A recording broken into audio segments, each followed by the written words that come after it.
그 늙은이가 죽어야 내가 회장 자리에 앉지? 남편이 미국행 비행기 표를 끊어준 바로 그날 밤, 지혜는 놓고 간 여권을 가지러 집에 돌아왔습니다. 공항으로 향해야 할 시간, 그녀의 눈앞에 펼쳐진 광경은 지난 20년의 세월을 송두리째 부정하는 지옥이었습니다.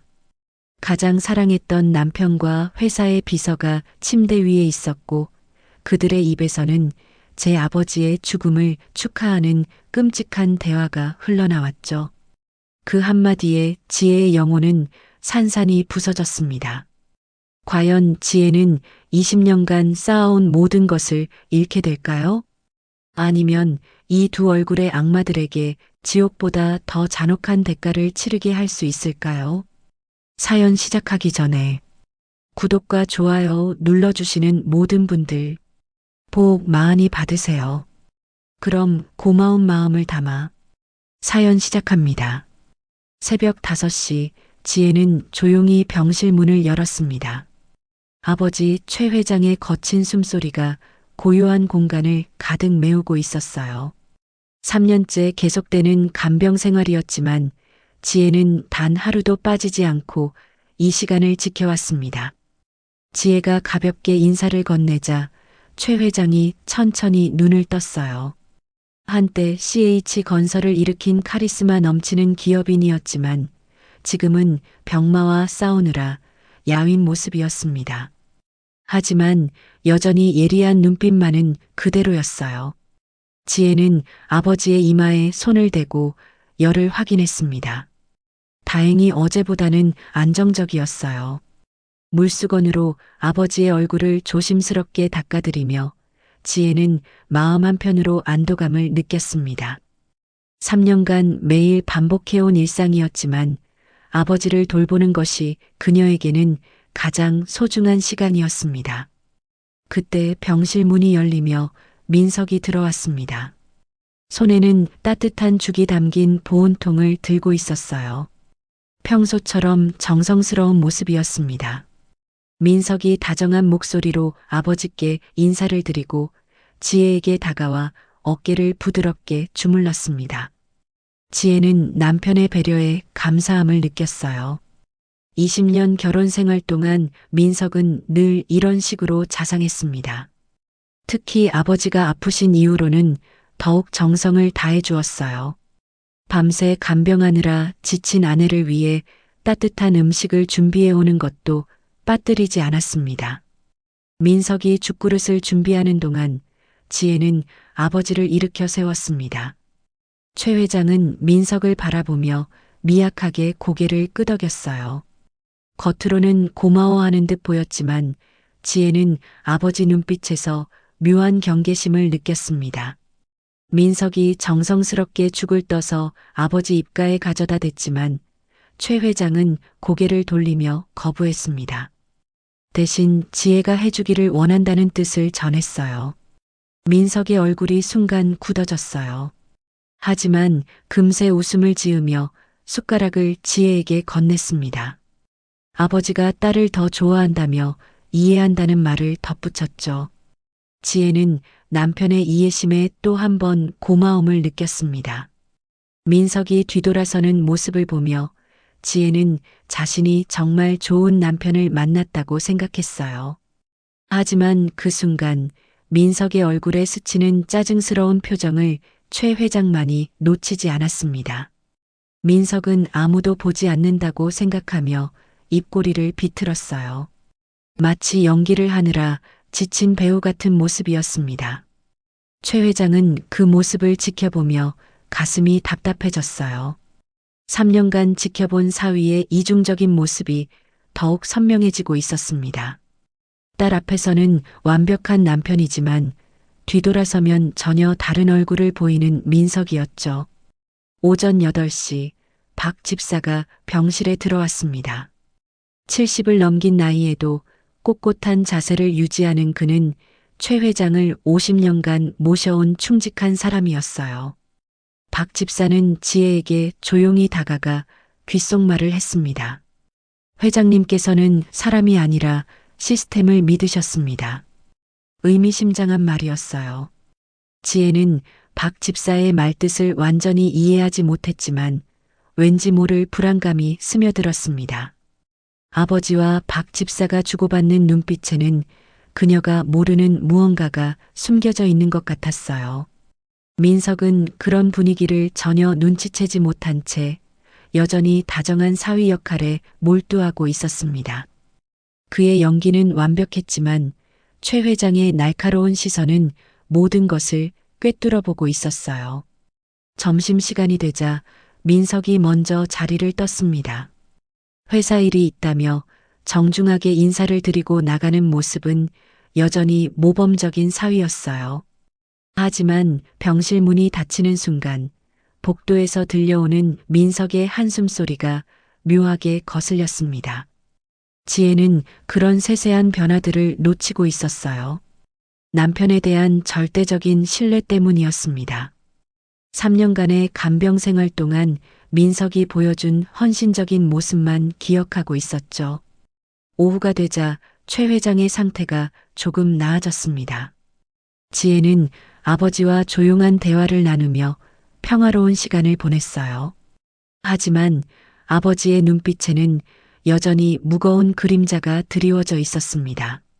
저녁 무렵 지혜는 아버지가 깊이 잠드신 것을 확인하고 잠시 병실 밖으로 나왔습니다. 3년간 계속된 간병으로 몸과 마음이 지쳐 있었지만 아버지를 향한 사랑만큼은 변하지 않았어요. 복도 끝에서 바라본 석양이 아름다웠습니다. 지혜는 잠시나마 평온함을 느끼며 깊은 숨을 들이마셨어요. 내일도 이런 하루가 계속되겠지만 그녀에게는 소중한 일상이었습니다. 민석이 병실을 나선 순간 그의 얼굴에서 가면이 벗겨졌습니다. 복도 끝까지 걸어가며 민석은 속으로 이를 갈았어요.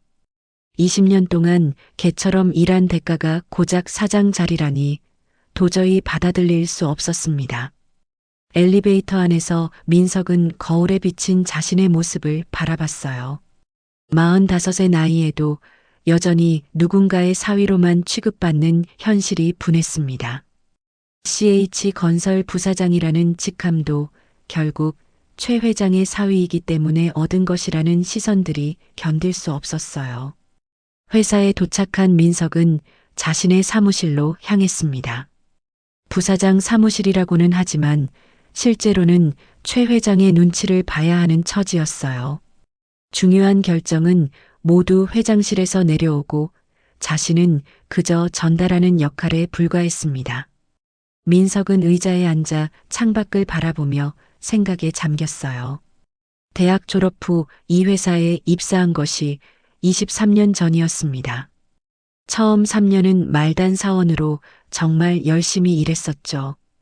그때는 순수한 마음으로 회사 발전을 위해 밤을 새워가며 일했었어요.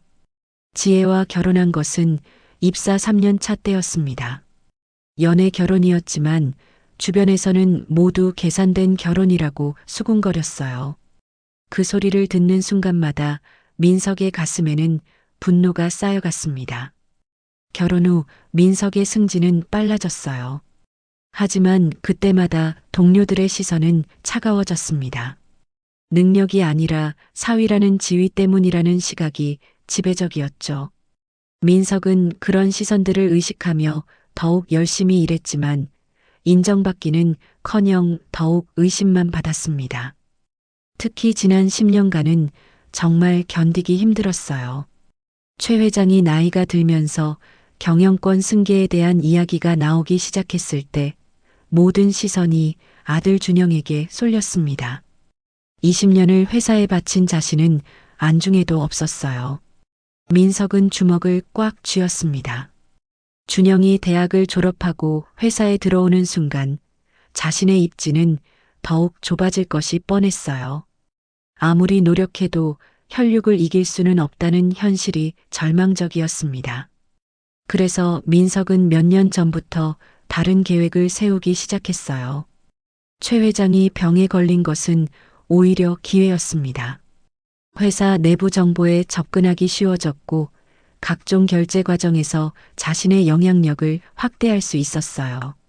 하지만 가장 큰 걸림돌은 지혜였습니다. 아버지를 극진히 모시는 효녀인 동시에 회사 경영에도 관심이 많았어요. 준영이 유학 중인 지금 지혜가 아버지의 오른팔 역할을 하고 있었습니다. 민석은 지혜를 멀리 보내는 방법을 고민했어요. 그러던 중 최 회장의 병세가 급격히 나빠진다는 소식을 들었습니다. 의사들은 시한부 선고를 내렸고 이제 정말 마지막 기회라는 생각이 들었어요. 그래서 민석은 지혜에게 미국 여행을 제안했습니다. 3년간 간병에만 매달린 아내에게 휴식이 필요하다는 명분으로 말이죠. 실제로는 지혜가 없는 사이에 자신의 계획을 실행하려는 속셈이었습니다. 민석은 책상 서랍에서 작은 수첩을 꺼냈어요. 그 안에는 회사의 비자금 정보와 각종 비리 내역이 적혀 있었습니다. 20년간 조금씩 수집한 정보들이었죠. 최 회장이 죽으면 이 모든 것을 발판 삼아 회사를 장악할 계획이었어요. 하지만 한 가지 문제가 있었습니다. 최 회장이 어딘가에 숨겨둔 진짜 유언장의 존재였어요. 공식적인 유언장은 지혜와 준영에게 모든 것을 물려준다는 내용이었지만 민석은 다른 유언장이 있다는 소문을 들었습니다. 민석은 윤비서를 떠올렸어요. 3년 전부터 자신과 은밀한 관계를 유지하고 있는 그녀였습니다. 처음에는 단순한 불륜이었지만 이제는 공동 운명체가 되어 있었어요. 윤비서 역시 회사에서 더 높은 지위를 원했고 민석의 계획에 적극적으로 협력하고 있었습니다. 오늘 밤이면 지혜가 미국으로 떠날 예정이었어요. 적어도 일주일은 한국에 없을 테니 그 사이에 모든 것을 정리할 수 있을 것 같았습니다. 최 회장의 상태도 더욱 악화되고 있어서 시간이 얼마 남지 않았다는 것을 민석도 알고 있었어요. 민석은 속으로 중얼거렸습니다. 20년 동안 참고 견뎌온 모든 굴욕을 이제 갚아줄 때가 왔다고 말이죠. CH건설은 자신이 피와 땀으로 일궈낸 회사나 다름없다고 생각했어요. 전화벨이 울렸습니다. 윤비서에게서 걸려온 전화였어요. 지혜의 비행기 시간을 확인하는 내용이었습니다. 민석은 차분한 목소리로 대답했지만 가슴속에서는 흥분이 끓어오르고 있었어요. 마침내 자신이 주인이 될 시간이 온 것입니다.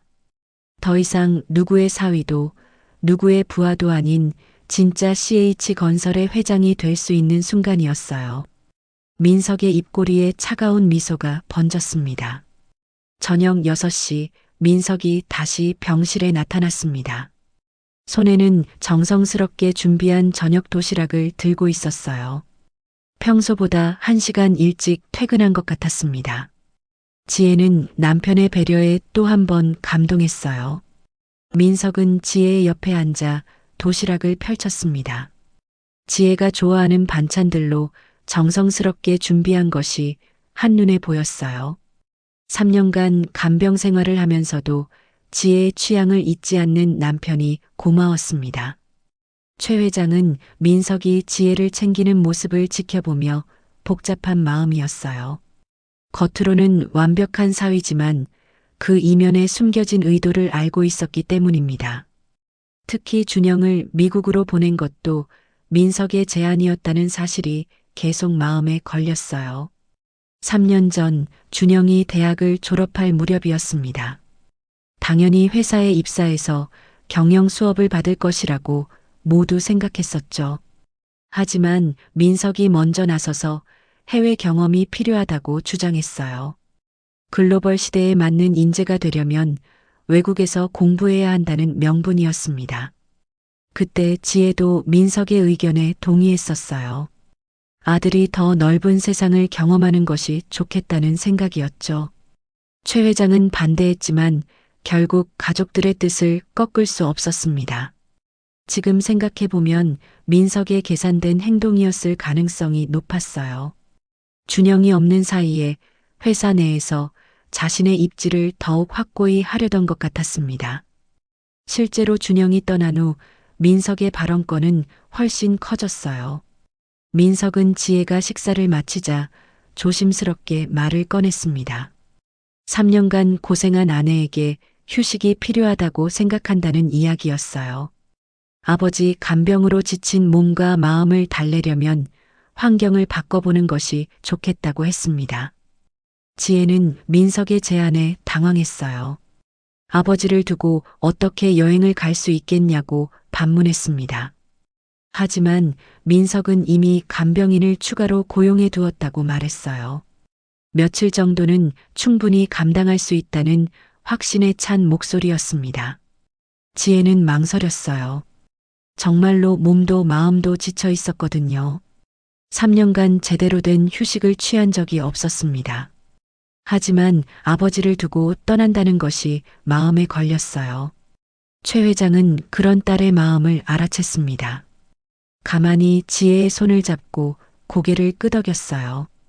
가도 좋다는 뜻이었습니다. 실제로는 민석의 의도를 의심하고 있었지만 지혜에게는 정말 휴식이 필요해 보였어요. 민석은 이미 모든 것을 준비해 놓았다고 말했습니다. 미국 로스앤젤레스 일주일 일정이었어요. 호텔도 예약했고 항공편도 확정했다고 했습니다. 내일 저녁 비행기로 떠날 수 있다는 것이었죠. 지혜는 남편의 세심함에 감동했어요. 자신도 모르게 눈물이 날 것 같았습니다. 이렇게 배려심 깊은 남편을 둔 것이 얼마나 행복한 일인지 새삼 깨달았어요. 동시에 그동안 남편에게 소홀했던 것 같아서 미안한 마음도 들었습니다. 최 회장은 침대 옆 서랍을 열었습니다. 그 안에서 낡은 여권 하나를 꺼냈어요. 가장자리가 해져 있고 바느질 선이 조금 떨어진 오래된 여권이었습니다. 15년 전 자신이 사용했던 것이라고 설명했어요. 지혜는 아버지가 왜 그 오래된 여권을 보여주시는지 이해할 수 없었어요. 하지만 최 회장의 눈빛이 평소와 달리 간절해 보였습니다. 마치 중요한 말씀을 하고 싶어 하시는 것 같았어요. 최 회장은 지혜에게 그 여권을 건네며 의미심장한 말을 했습니다. 이것이 내가 진정한 주인이 될 자격을 증명할 것이다. 지혜는 아버지의 말뜻을 완전히 이해하지 못했지만 분명 깊은 의미가 있을 거라고 생각했습니다. 여권의 낡은 바느질 선을 만져보니 뭔가 특별한 느낌이 들었어요. 민석은 그런 장면을 지켜보며 불편함을 느꼈어요. 최 회장이 무슨 의도로 그런 말을 하는지 궁금했지만 겉으로는 전혀 내색하지 않았습니다. 오히려 장인어른의 깊은 뜻이 있으실 거라며 지혜에게 잘 간직하라고 말했어요. 지혜는 아버지의 여권을 소중히 받아들었습니다. 비록 낡았지만 아버지의 젊은 시절이 담긴 소중한 물건이라고 생각했어요. 여행을 떠나면서 아버지를 기억할 수 있는 뜻깊은 선물 같았습니다. 그날 밤 지혜는 설렘과 걱정이 교차하는 복잡한 마음으로 집에 돌아왔습니다. 3년 만에 떠나는 여행이라니 가슴이 두근거렸어요. 하지만 동시에 아버지를 두고 떠나는 것에 대한 죄책감도 있었습니다. 민석은 그런 아내를 다독이며 짐을 싸도록 도와주었어요. 지혜가 준비하는 동안 민석의 마음속에서는 다른 계획들이 빠르게 돌아가고 있었습니다. 드디어 기다렸던 순간이 왔다는 생각에 은밀한 기대감이 부풀어 올랐어요. 지혜는 여행 가방에 아버지가 주신 오래된 여권을 정성스럽게 넣었습니다. 새 여권도 있었지만 아버지의 뜻이 담긴 이 여권을 가져가고 싶었어요. 민석은 그런 아내의 모습을 보며 속으로 냉소했지만 겉으로는 따뜻한 미소를 지었습니다. 오후 5시 지혜는 민석이 부른 택시에 올라탔습니다. 민석은 회사 일이 있어서 배웅을 못한다며 미안해했어요. 대신 택시비를 미리 지불해주고 공항에서 안전하게 체크인하라고 당부했습니다. 택시가 아파트를 벗어나며 지혜는 가방을 다시 한번 확인했어요. 여행 준비물들이 빠짐없이 들어있는지 점검하는 습관이 있었거든요. 그런데 이상했습니다. 분명히 넣어둔 아버지의 오래된 여권이 보이지 않았어요. 지혜는 당황해서 가방을 더 꼼꼼히 뒤졌습니다. 화장품, 옷까지 여행용품들을 하나씩 꺼내며 찾아봤지만 여권은 어디에도 없었어요. 새 여권은 있었지만 아버지가 주신 그 특별한 여권이 사라진 것이었습니다. 지혜의 마음이 급해졌어요. 어젯밤 분명히 정성스럽게 가방에 넣어두었는데 어디로 간 걸까요? 혹시 아침에 마지막으로 짐을 정리할 때 빠뜨린 것일까요? 택시기사가 교통 상황을 알려주며 1시간 반 정도 걸릴 것 같다고 했어요. 지혜는 시계를 보며 계산해 봤습니다. 체크인 마감까지는 충분한 시간이었지만 뭔가 마음이 편하지 않았어요. 인천공항에 도착한 지혜는 체크인 카운터로 향했습니다. 하지만 발걸음이 무거웠어요. 아버지의 여권이 계속 마음에 걸렸거든요. 그 여권에는 분명 특별한 의미가 있을 것이라고 확신했습니다. 체크인 카운터 앞에 서서 지혜는 다시 한번 가방을 확인했어요.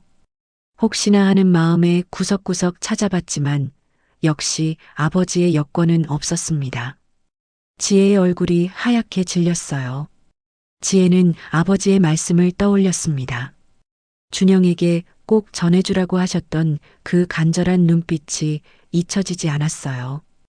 혹시 그 여권이 아들에게 전해줘야 할 중요한 메시지를 담고 있는 것은 아닐까요? 항공사 직원이 체크인을 도와주겠다고 다가왔어요. 지혜는 잠시 망설였습니다. 새 여권으로도 출국에는 문제없지만 아버지의 당부를 어길 수는 없었어요. 그것은 단순한 여권이 아니라 아버지의 마지막 부탁일지도 모르니까요. 지혜는 항공사 직원에게 죄송하다며 잠시 기다려달라고 했어요. 그리고 휴대폰으로 집에 전화를 걸었습니다. 혹시 민석이 집에 있다면 여권을 찾아서 가져다 줄 수 있을 것 같았거든요. 하지만 집 전화는 계속 통화 중이었어요. 민석의 휴대폰도 꺼져 있었습니다. 아마 회사 회의 중이라서 전화를 받을 수 없는 상황인 것 같았어요. 지혜는 고민에 빠졌습니다. 이대로 떠나야 할까요? 아니면 집에 다녀와야 할까요? 비행기 출발까지는 3시간이 남아 있었어요. 지금 가면 충분히 다녀올 수 있는 시간이었습니다. 결국 지혜는 결심했어요. 아버지의 마지막 당부를 저버릴 수는 없었습니다. 준영에게 꼭 전해줘야 할 소중한 것을 놓칠 수는 없었어요. 비록 늦더라도 다음 비행기를 타면 되니까요. 지혜는 항공사 직원에게 양해를 구하고 체크인을 미뤄달라고 했어요. 급한 일이 생겨서 잠시 다녀와야 한다고 설명했습니다. 직원은 이해한다며 2시간 후에 다시 오라고 했어요. 공항을 나선 지혜는 택시를 잡았습니다. 기사에게 급하다고 하며 최대한 빨리 가달라고 부탁했어요. 아버지의 여권을 찾아서 공항으로 다시 돌아와야 했거든요. 택시 안에서 지혜는 불안했어요. 정말 집에 있을까 하는 걱정도 있었지만 더 큰 걱정은 아버지였습니다. 혹시 자신이 없는 사이에 아버지께 무슨 일이 생기는 것은 아닐까요? 하지만 아버지의 간절한 부탁을 생각하면 돌아가지 않을 수 없었어요.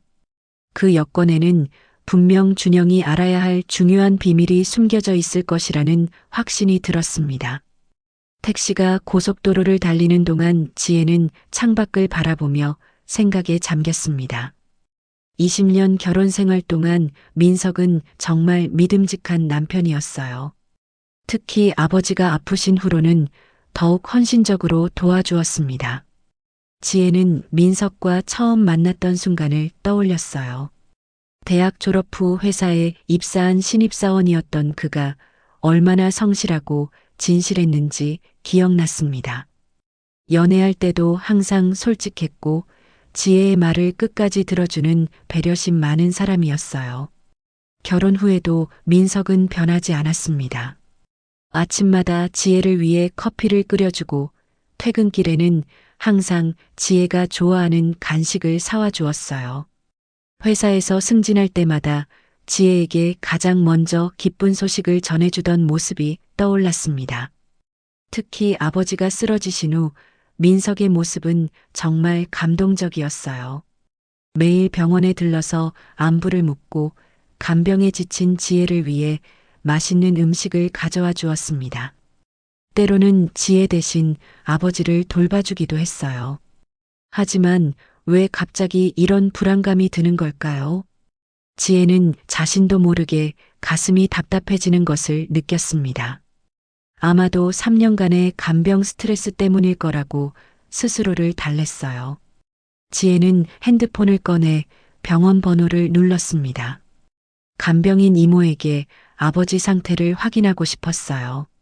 자신이 여행을 떠나는 동안 아버지께 무슨 일이라도 생기면 어쩌나 하는 걱정이 컸습니다. 전화가 연결되자 간병인 이모의 목소리가 들렸어요. 하지만 평소와는 달리 뭔가 어색했습니다. 목소리가 떨리는 것 같기도 하고 말끝을 흐리는 것 같기도 했어요. 아버님 상태는 어떠세요? 지혜가 물어보자 간병인은 대답을 망설였습니다. 평소라면 아버지의 식사량, 잠든 시간, 컨디션 등을 자세히 알려주곤 했는데 오늘은 달랐어요. 괜찮으세요? 괜찮아요. 간병인의 대답은 짧고 어색했습니다. 마치 누군가 옆에서 듣고 있는 것처럼 조심스러운 말투였어요. 지혜는 이상함을 느꼈지만 더 자세히 묻기 전에 간병인이 먼저 전화를 끊어버렸습니다. 바쁘니까 나중에 다시 전화드릴게요. 그렇게 말하고는 급하게 통화를 종료했어요. 지혜는 핸드폰을 내려다보며 당황했습니다. 20년 넘게 우리 가족을 돌봐준 간병인 이모가 왜 이렇게 이상하게 구는 걸까요? 택시기사가 교통 상황을 알려주며 곧 도착한다고 했어요. 지혜는 시계를 확인했습니다. 저녁 7시가 조금 넘은 시간이었어요. 평소라면 민석이 퇴근해서 집에 있을 시간이었습니다. 아파트 단지에 도착한 지혜는 택시비를 지불하고 내렸어요. 평소보다 단지가 조용해 보였습니다. 저녁 시간이라 대부분의 사람들이 집에서 저녁 식사를 하고 있을 시간이었죠. 엘리베이터를 타고 15층으로 올라가는 동안 지혜의 마음은 복잡했어요. 여권을 빨리 찾아서 공항으로 돌아가야 한다는 조급함과 동시에 아버지와 간병인의 이상한 반응에 대한 불안감이 교차했습니다.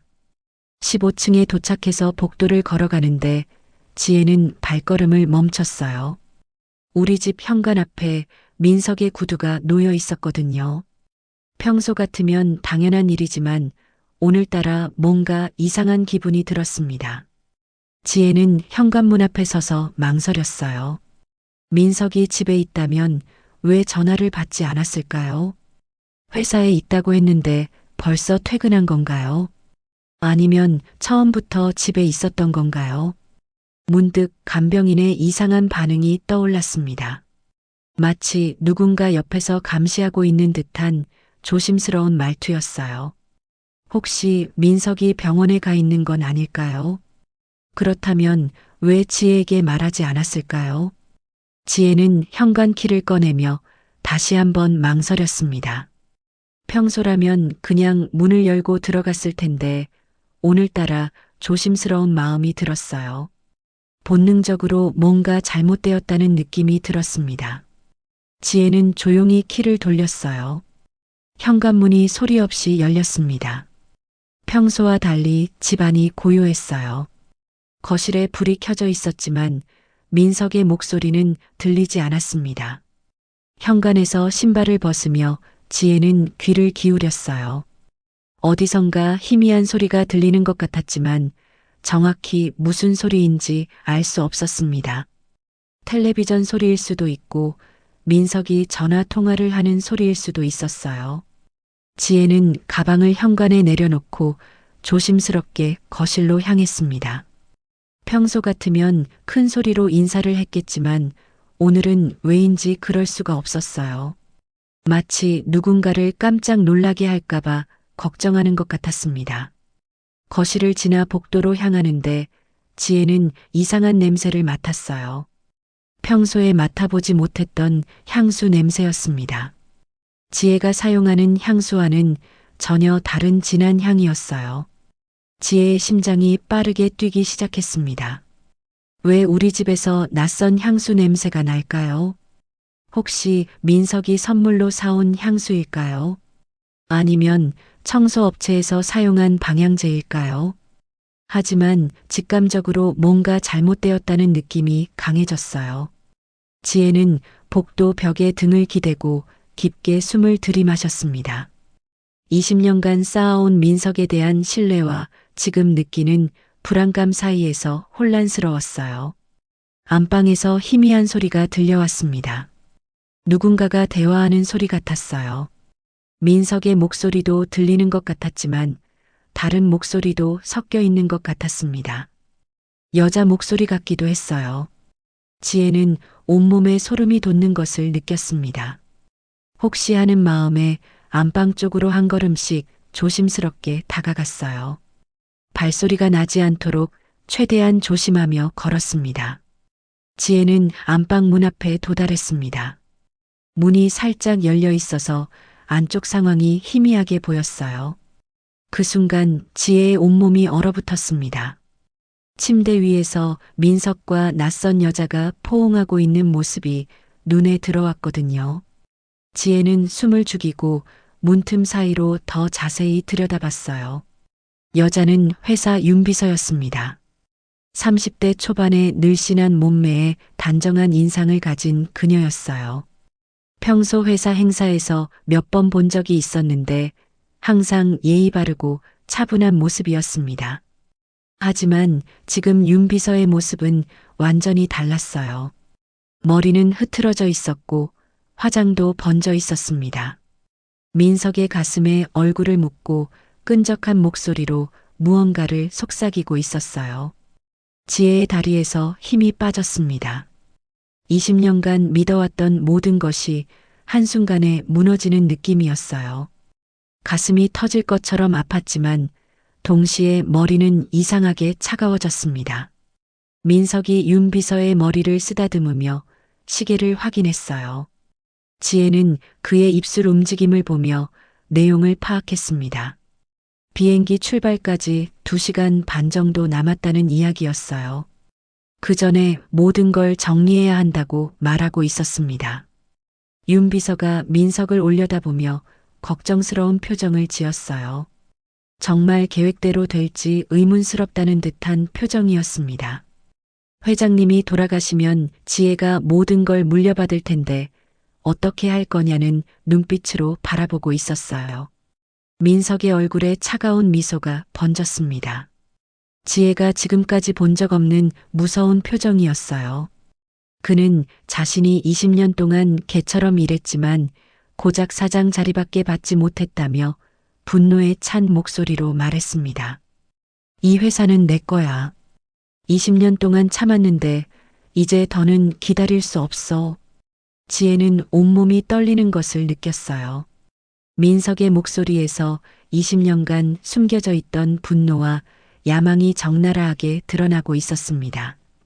이것이 자신이 사랑했던 남편의 진짜 모습이었던 걸까요? 윤 비서가 민석의 가슴에 손을 올리며 준영이는 어떻게 할 거냐고 물었어요. 미국에서 돌아오면 문제가 될 텐데 말이에요. 민석이 비웃으며 대답했습니다. 아버지가 죽으면 준영이도 충격받아서 한동안 정신없을 거라고 했어요.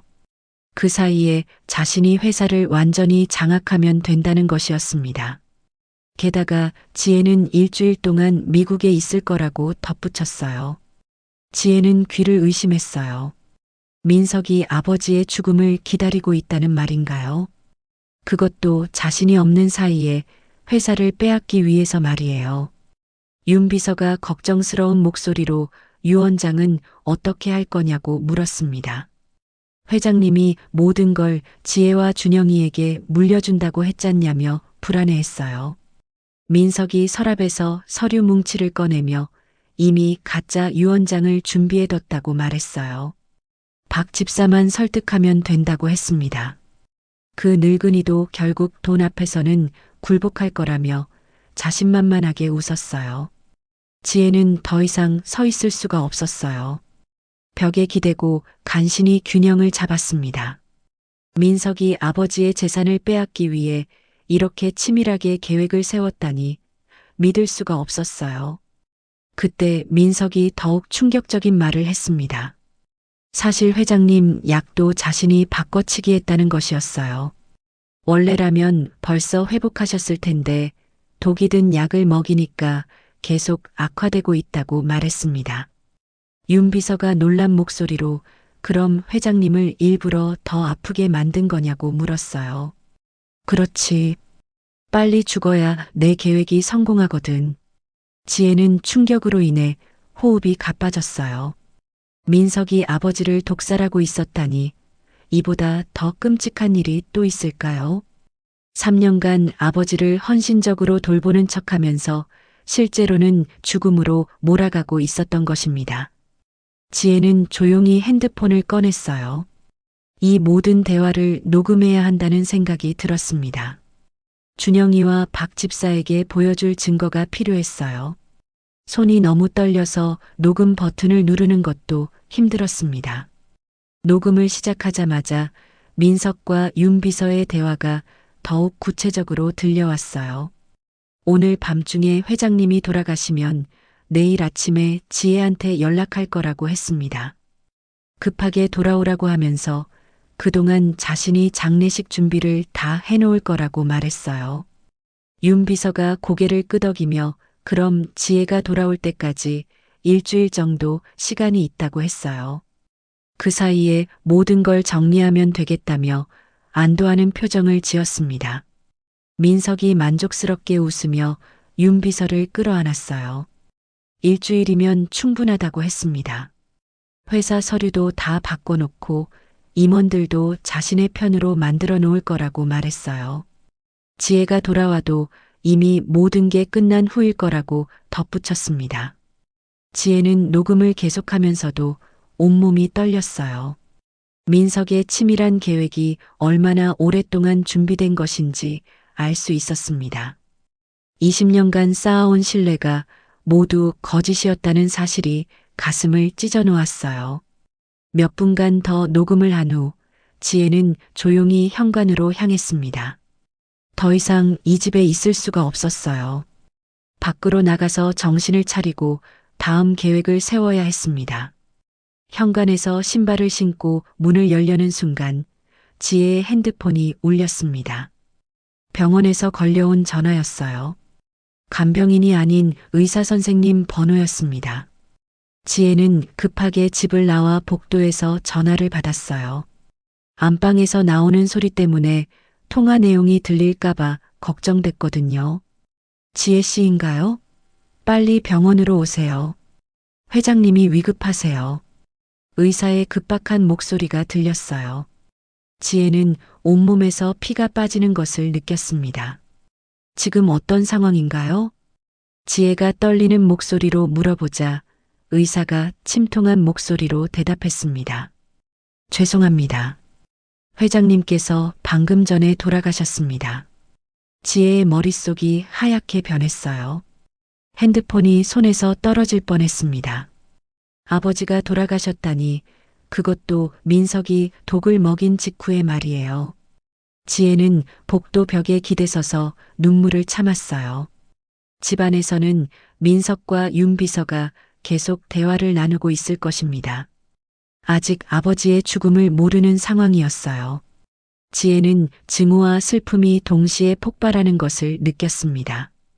20년간 믿어왔던 남편이 아버지를 독살했고 자신과 아들까지 속여서 모든 재산을 빼앗으려 했던 것입니다. 지혜는 주먹을 꽉 쥐고 다짐했어요. 지금은 울 때가 아니었습니다. 복수할 때였어요. 지혜는 복도에서 의사와의 통화를 마친 후 한동안 그 자리에 서 있었어요. 아버지가 돌아가셨다는 현실이 아직 실감나지 않았습니다. 하지만 동시에 가슴 깊숙한 곳에서 분노가 타오르기 시작했어요. 집안에서는 여전히 민석과 윤 비서의 목소리가 들려왔습니다. 지혜는 다시 현관문 쪽으로 조심스럽게 다가가 귀를 기울였어요. 이제는 두려움보다 분노가 더 컸습니다. 아버지를 독살한 자들이 아직도 태연하게 계획을 세우고 있다니 말이에요. 민석의 목소리가 더욱 선명하게 들렸어요. 그는 윤 비서에게 자신이 얼마나 오랫동안 참고 견뎌왔는지 설명하고 있었습니다. 20년 동안 회사에서 개처럼 일했지만 얻은 것은 고작 사장 자리뿐이라며 분개했어요. 내가 20년 희생의 대가가 고작 사장이라니. 민석의 목소리에는 20년간 쌓인 분노와 원한이 고스란히 담겨 있었어요. 그는 자신이 회사 발전에 얼마나 기여했는지, 밤을 새워가며 일한 날들이 얼마나 많았는지 늘어놓았습니다. 하지만 결국 혈연 관계가 아니라는 이유로 후계자에서 밀려났다고 울분을 토했어요. 지혜는 그 말을 들으며 소름이 돋았습니다. 민석이 지금까지 보여준 모든 헌신과 사랑이 거짓이었다는 것을 깨달았어요. 아버지를 모시는 효심 깊은 사위, 지혜를 사랑하는 다정한 남편, 그 모든 것이 연기였던 것입니다. 윤 비서가 민석을 달래며 곧 모든 게 해결될 거라고 위로했어요. 지혜가 미국에 있는 동안 회사를 완전히 장악하고 준영이 돌아와도 이미 늦은 후가 될 거라고 말했습니다. 지혜는 핸드폰을 꺼내 준영의 번호를 찾았어요. 손이 너무 떨려서 화면을 제대로 터치하기도 힘들었습니다. 하지만 지금 당장 아들에게 알려야 했어요. 아버지가 돌아가셨다는 것과 민석의 배신을 말이에요. 메시지 창을 열고 지혜는 타이핑을 시작했습니다. 평소라면 차근차근 설명했겠지만 지금은 그럴 시간이 없었어요. 가장 중요한 것부터 전달해야 했습니다. 준영아, 할아버지가 돌아가셨어. 아빠가 모두 거짓말이었어. 지혜는 잠시 멈춰서 깊게 숨을 들이마셨어요. 아들에게 이런 충격적인 소식을 전해야 한다는 것이 마음 아팠지만 더 늦기 전에 알려야 했습니다. 당장 돌아한국으로 귀국해. 엄마가 위험에 처했어. 메시지를 보낸 후 지혜는 핸드폰을 움켜쥐고 있었어요. 준영이 이 소식을 보고 얼마나 충격받을지 걱정됐지만 지금은 어쩔 수 없었습니다. 민석의 계획을 막으려면 준영의 도움이 절실했어요. 집안에서 민석의 목소리가 또다시 들렸습니다. 이번에는 박 집사에 대한 이야기였어요. 그 늙은이도 결국 돈 앞에서는 굴복할 거라며 비웃고 있었습니다. 아버지를 50년간 모셔온 충직한 박 집사까지 자신의 편으로 만들 수 있다고 자신만만해했어요. 지혜는 그 순간 아버지가 했던 말을 떠올렸습니다. 박 집사가 전해준 아버지의 조언이었어요. 회장님께서는 사람이 아니라 시스템을 믿으셨다는 말이었습니다. 그때는 무슨 뜻인지 이해하지 못했지만 이제야 그 의미가 명확해졌어요. 아버지는 이미 민석의 배신을 예상하고 계셨던 것입니다. 그래서 사람의 감정이나 약속보다는 확실한 증거와 시스템을 믿으라고 조언하신 것이었어요. 지혜는 눈물을 삼켰습니다. 아버지의 말씀이 이제야 가슴에 와닿았어요. 사람이 아닌 증거를 믿으라는 것, 그래서 오래된 여권을 주신 것도 모두 이런 상황을 대비한 것이었습니다. 핸드폰이 진동했어요. 준영에게서 답장이 온 것이었습니다. 아들은 엄마의 메시지를 보고 즉시 비행기표를 예약했다고 했어요. 내일 아침 첫 비행기로 한국에 도착할 거라고 알려줬습니다. 지혜는 조금이나마 안도감을 느꼈어요. 준영이 돌아오면 혼자가 아니라는 생각이 들었습니다. 아들은 컴퓨터 전공이라 IT 기술에 능했어요. 혹시 민석이 회사 시스템을 조작한다면 준영이 대응할 수 있을 거라고 생각했습니다. 하지만 여전히 불안했어요. 준영이 도착하기까지는 하루 정도의 시간이 필요했습니다. 그 사이에 민석이 무슨 일을 벌일지 알 수 없었어요.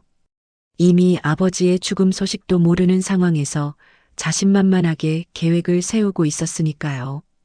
지혜는 다시 한번 집안의 대화에 귀를 기울였어요.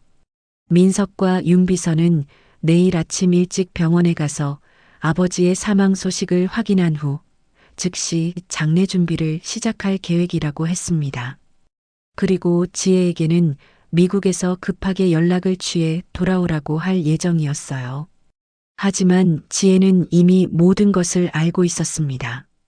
민석의 계획을 미리 파악한 것이 유일한 희망이었어요. 상대방이 자신을 얕보고 있다는 것이 오히려 기회가 될 수 있었습니다. 지혜는 복도에서 천천히 걸어 나왔어요.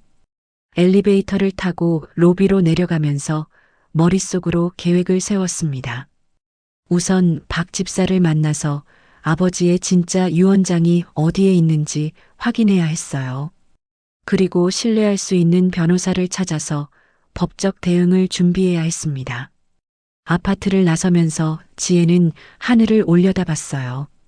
아버지가 계신 곳에서 자신을 지켜보고 계실 거라는 생각이 들었습니다.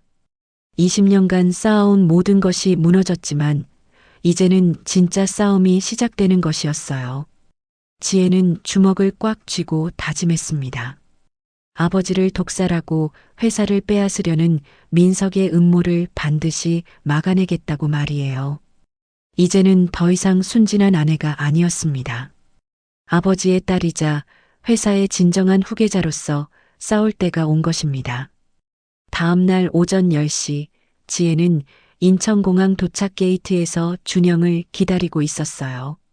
밤새 한숨도 자지 못했지만 아들을 다시 볼 수 있다는 생각에 마음이 조금이나마 안정됐습니다. 3년 만에 보는 아들의 얼굴이 그리웠어요. 준영이 게이트를 나서는 순간 지혜는 달려가서 아들을 끌어안았습니다. 키가 훌쩍 커서 이제는 지혜보다 한 몸치나 컸어요. 하지만 여전히 지혜에게는 소중한 아들이었습니다. 엄마, 정말 괜찮아요? 준영이 걱정스러운 눈빛으로 물어봤어요. 지혜는 고개를 끄덕이며 아들의 손을 꽉 잡았습니다. 이제 혼자가 아니라는 생각에 눈물이 날 것 같았어요. 공항을 나서며 지혜는 준영에게 어젯밤 있었던 일을 자세히 설명했어요. 민석과 윤비서의 불륜, 아버지 독살 회사 장악 계획까지 모든 것을 털어놨습니다. 준영의 얼굴이 점점 굳어지는 것을 볼 수 있었어요. 그 사람이 정말 그런 짓을 했다고요? 준영은 민석을 아빠라고 부르지 않았어요. 3년간 미국에서 지내면서 많이 성숙해진 것 같았습니다. 지혜는 핸드폰으로 어젯밤 녹음한 파일을 들려줬어요. 준영이 녹음을 듣는 동안 그의 주먹이 점점 굳어졌습니다. 특히 할아버지를 독살했다는 부분에서는 분노로 얼굴이 빨갛게 달아올랐어요. 엄마, 이 증거로 충분히 고발할 수 있어요. 하지만 더 확실한 증거가 필요할 것 같아요. 준영은 IT 전공답게 냉정하게 상황을 분석했어요. 녹음 파일만으로는 부족할 수 있다며 회사 서버나 금융 기록 등 더 구체적인 증거를 찾아야 한다고 말했습니다. 지혜는 준영과 함께 박 집사를 만나러 갔어요. 아버지의 오래된 비서였던 박 집사는 지혜를 보자마자 눈물을 흘렸습니다. 회장님을 제대로 지키지 못했다며 자책하고 있었어요. 박 집사님, 아버지의 진짜 유언장이 어디에 있나요? 지혜가 물어보자 박 집사는 잠시 망설였어요. 그리고 조용히 고개를 끄덕이며 회장님이 비밀 금고에 보관해 두신 진짜 유언장이 있다고 말했습니다. 민석이 알고 있는 것은 가짜였다고 덧붙였어요. 박 집사는 또한 신뢰할 수 있는 서 변호사를 소개해 줬어요. 아버지와 50년간 함께 일한 법무팀의 원로 변호사였습니다. 서 변호사는 이미 민석의 수상한 움직임을 의심하고 있었다고 말했어요. 오후 2시 지혜는 준영, 박 집사, 서 변호사와 함께 비밀 회의를 가졌습니다. 서 변호사 사무실에 모인 네 사람은 민석에 대항할 구체적인 계획을 세웠어요. 서 변호사가 법적 절차를 담당하고 준영이 IT 기술로 디지털 증거를 수집하기로 했습니다. 박 집사는 회사 내부 정보를 제공하고 지혜는 민석의 동향을 파악하는 역할을 맡았어요. 민석이 아직 회장님의 죽음을 모르고 있는 것이 우리에게 유리합니다. 서 변호사가 말했어요.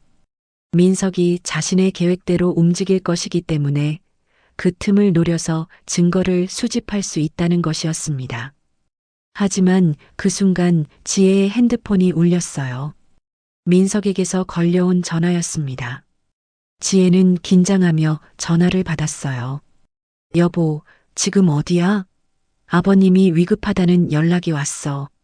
민석의 목소리는 평소처럼 다정했어요. 하지만 지혜는 그 목소리 뒤에 숨겨진 거짓을 알고 있었습니다. 민석은 아직 지혜가 모든 것을 알고 있다는 사실을 모르고 있었어요. 지혜는 최대한 침착하게 대답했습니다. 아직 미국에 있다고 거짓말을 했어요. 바로 비행기를 타고 돌아가겠다고 말했습니다. 전화를 끊은 후 지혜는 복수팀에게 상황을 설명했어요. 민석이 본격적으로 움직이기 시작했다는 것이었습니다. 이제 시간이 얼마 남지 않았어요. 그런데 오후 4시쯤 지혜에게 충격적인 일이 벌어졌습니다. 백화점에서 쇼핑을 하던 중 신용카드 결제가 거절된 것이었어요. 카드 단말기에 빨간 불이 들어오며 승인이 안 된다고 표시됐습니다. 지혜는 당황해서 다른 카드를 내밀었어요. 하지만 그 카드도 마찬가지였습니다. 심지어 체크카드까지 모두 사용이 정지된 상태였어요. 계산대 직원이 미안하다는 표정으로 지혜를 바라봤어요. 뒤에서 기다리던 다른 고객들의 시선도 부담스러웠습니다. 지혜는 얼굴이 빨갛게 달아오르는 것을 느꼈어요. 그때 지혜의 핸드폰으로 메시지가 왔어요. 민석에게서 온 것이었습니다. 내가 당신 돈줄을 막았어요. 이제 내 말을 들어야 할 거예요. 지혜는 온몸이 떨리는 것을 느꼈어요. 민석이 벌써 반격을 시작한 것이었습니다. 지혜의 모든 계좌와 카드를 정지시켜서 경제적으로 압박을 가하고 있었어요. 백화점을 나선 지혜는 급하게 준영에게 전화를 걸었습니다. 상황을 설명하자 준영이 화를 냈어요. 그 사람이 벌써 엄마를 겨냥하기 시작했네요. 하지만 걱정하지 마세요. 준영은 자신이 해킹 기술로 민석의 금융거래 내역을 추적해보겠다고 말했어요. 민석이 어떤 방법으로 지혜의 계좌를 정지시켰는지 알아내겠다고 했습니다. 지혜는 위기감을 느꼈지만 동시에 희망도 타오르는 것을 느꼈어요. 비록 민석이 먼저 공격을 시작했지만 지혜에게도 강력한 복수팀이 있었습니다. 이제 진짜 전쟁이 시작된 것이었어요. 다음 날 오전 민석은 본격적으로 움직이기 시작했어요. 지혜가 미국에 있다고 믿고 있는 상황에서 그는 자신의 계획을 차근차근 실행에 옮기고 있었습니다.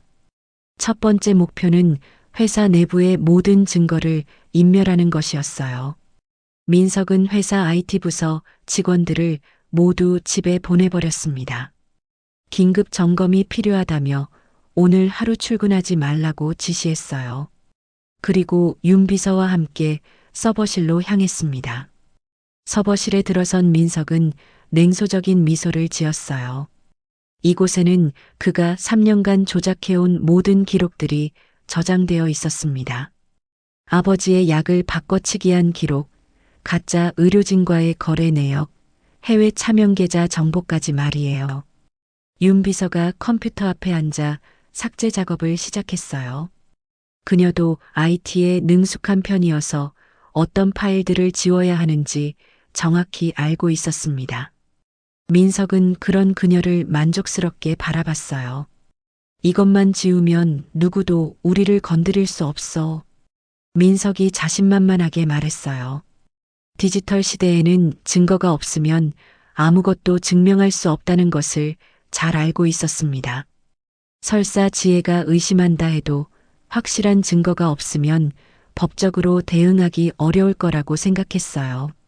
하지만 그때 준영이 자신의 노트북으로 회사 서버에 접속하고 있었습니다. 3년간 미국에서 컴퓨터 공학을 전공하며 익힌 해킹 기술을 동원한 것이었어요. 준영은 민석이 서버에 접속한 순간부터 모든 것을 모니터링하고 있었습니다. 준영의 화면에는 실시간으로 삭제되고 있는 파일들이 표시되고 있었어요. 하지만 준영은 당황하지 않았습니다. 이미 예상했던 일이었거든요. 그는 재빠르게 키보드를 두드리며 백업 서버에 접속했어요. 엄마, 그 사람이 지금 증거를 지우고 있어요. 하지만 걱정하지 마세요. 준영이 지혜에게 말했어요. 그의 목소리는 차분했지만 눈빛은 날카로웠습니다. 3년간 갈고 닦은 실력을 발휘할 때가 온 것이었어요. 준영은 민석이 모르는 백도어를 통해 서버에 접근했습니다. 아버지가 보안상 설치해둔 비밀 통로였어요. 민석은 그 존재를 전혀 모르고 있었습니다. 한편 민석은 서버 삭제 작업을 마친 후 박 집사에게 연락을 취했어요. 이제 마지막 단계인 유언장 문제를 해결해야 했습니다. 박 집사를 자신의 편으로 만들거나 아니면 입을 막아야 했어요. 민석은 박 집사를 회사로 불러냈습니다. 50년간 회장을 모셨던 충직한 박 집사였지만 민석은 그를 위협할 계획이었어요. 박 집사님, 이제 회장님도 돌아가셨으니 현실을 받아들이셔야 합니다. 민석이 차가운 목소리로 말했어요. 그는 박 집사에게 자신이 이미 회사의 모든 권한을 장악했다고 주장했습니다. 지혜와 준영이 돌아와도 이미 늦었다고 덧붙였어요. 박 집사는 민석의 말을 듣고 분노했습니다. 하지만 겉으로는 표현하지 않았어요. 대신 회장님의 진짜 유언장이 따로 있다는 사실을 숨기기로 결심했습니다. 사장님 말씀이 맞습니다. 저는 그저 늙은 심부름꾼일 뿐입니다. 박 집사가 굽실거리며 대답했어요. 민석은 그런 박 집사의 모습에 만족했습니다. 역시 돈과 권력 앞에서는 누구든 굴복한다고 생각했어요. 하지만 민석이 모르는 사이에 준영의 복구 작업은 계속되고 있었습니다. 삭제된 파일들을 하나씩 되살리는 작업이었어요. 특히 민석이 사용한 독성 약물 거래 기록과 해외 차명 계좌 정보가 중요했습니다. 준영의 손가락이 키보드 위를 빠르게 움직였어요. 복잡한 코드들이 화면을 가득 메웠습니다. 그는 마치 전쟁터에서 싸우는 전사 같았어요. 찾았다. 준영이 작은 소리로 외쳤어요. 민석이 아버지에게 사용한 독성 약물의 구매 기록을 발견한 것이었습니다. 해외 다크웹을 통해 구매한 흔적까지 고스란히 남아 있었어요. 지혜는 준영의 모습을 보며 가슴이 뭉클했어요. 3년 전만 해도 어린 대학생이었던 아들이 이렇게 의젓하게 성장한 것이 자랑스러웠습니다. 동시에 이런 끔찍한 상황에서 아들의 도움을 받아야 한다는 것이 마음 아팠어요. 준영은 계속해서 파일들을 복구해 나갔습니다. 민석의 해외 차명 계좌 정보도 찾아냈어요. 스위스와 케이맨 제도에 숨겨둔 비자금이 상당한 규모였습니다. 엄마, 이 사람이 정말 치밀하게 계획했네요. 하지만 모든 증거를 복구했어요. 준영이 지혜에게 보고했어요. 화면에는 민석의 모든 범죄 기록들이 정리되어 있었습니다. 독살 계획부터 횡령, 해외 도피 자금까지 모든 것이 드러났어요. 지혜는 절망에서 희망으로 감정이 바뀌는 것을 느꼈어요. 한때는 모든 것을 잃었다고 생각했지만 준영의 활약으로 다시 기회가 생긴 것이었습니다. 서 변호사도 준영의 성과에 감탄했어요. 이 정도 증거면 민석을 완전히 무너뜨릴 수 있다고 말했습니다. 살인, 횡령, 배임 등 여러 혐의로 기소할 수 있을 거라고 했어요. 하지만 민석은 아직 자신의 계획이 탄로났다는 것을 모르고 있었습니다. 그는 여전히 승리를 확신하며 다음 단계를 준비하고 있었어요. 지혜가 돌아오면 이미 모든 것이 끝난 상황을 만들어 놓을 계획이었습니다. 윤 비서는 민석에게 지혜의 항공편을 확인했다고 보고했어요. 내일 오후에 도착할 예정이라고 말했습니다. 민석은 그때까지 모든 준비를 마치겠다고 다짐했어요. 하지만 준영은 이미 한 발 앞서 나가고 있었습니다. 그는 민석의 모든 디지털 발자취를 추적하고 있었어요. 심지어 윤 비서와 주고받은 은밀한 메시지들까지 복구해냈습니다. 엄마, 제가 복구했어요. 이 증거는 절대 사라지지 않아요. 준영이 확신에 찬 목소리로 말했어요. 그의 눈빛에는 아버지를 독살한 민석에 대한 분노가 타오르고 있었습니다. 하지만 동시에 어머니와 할아버지를 지켜내겠다는 의지도 강했어요. 지혜는 아들을 바라보며 통쾌함을 느꼈어요. 민석이 아무리 치밀하게 계획을 세워도 결국 정의는 승리한다는 것을 깨달았습니다. 이제 반격할 차례였어요. 박 집사도 은밀히 복수팀과 연락을 취하고 있었습니다. 민석에게는 굴복하는 척하면서 실제로는 회장님의 진짜 유언장을 안전한 곳으로 옮기고 있었어요. 50년간 쌓은 충성심은 그리 쉽게 꺾이지 않았습니다. 준영의 해킹 실력과 박 집사의 내부 정보, 서 변호사의 법적 전문성이 결합되면서 민석을 둘러싼 포위망이 점점 좁혀지고 있었어요. 하지만 민석은 여전히 자신이 승리했다고 믿고 있었습니다. 지혜는 마침내 진짜 전쟁이 시작되었다는 것을 느꼈어요. 이제 더 이상 당하고만 있지 않을 것이었습니다. 아버지의 복수와 회사 수호를 위해 마지막 결전을 준비할 때가 온 것이었어요. 다음 날 오후 박 집사는 비밀리에 회장님의 진짜 유언장을 가지고 서 변호사 사무실로 향했어요. 50년간 회장님을 모셔온 그였기에 진짜 유언장이 어디에 숨겨져 있는지 정확히 알고 있었습니다. 민석이 알고 있는 것은 회장님이 일부러 만들어둔 가짜였어요. 박 집사는 조심스럽게 주변을 살펴보며 걸었습니다. 민석이 자신을 감시하고 있을 수도 있다는 생각이 들었거든요.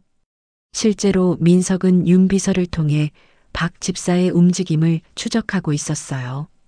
서 변호사 사무실에 도착한 박 집사는 안도의 한숨을 쉬었습니다. 하지만 그 순간 건물 입구에서 검은 정장을 입은 남자들이 나타났어요. 민석이 고용한 사설 경비업체 직원들이었습니다. 박 집사님, 사장님이 찾으십니다. 그들의 목소리는 정중했지만 위협적이었어요. 박 집사는 가슴이 두근거리는 것을 느꼈습니다. 하지만 표정만큼은 태연함을 유지하려고 노력했어요.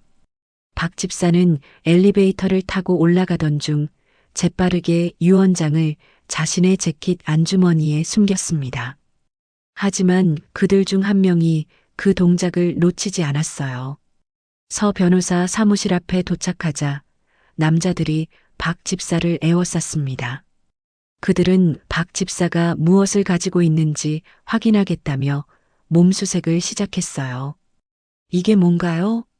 한 남자가 박 집사의 재킷에서 유언장을 꺼내며 말했어요. 박 집사의 얼굴이 하얗게 질렸습니다. 50년간 지켜온 마지막 임무를 실패하는 순간이었어요. 박 집사는 필사적으로 저항했습니다. 하지만 나이 많은 그가 젊은 남자들을 당해낼 수는 없었어요. 결국 유언장은 그들의 손에 넘어가고 말았습니다. 죄송합니다, 회장님. 박 집사는 바닥에 주저앉으며 중얼거렸어요. 자신의 무력함이 원망스러웠습니다.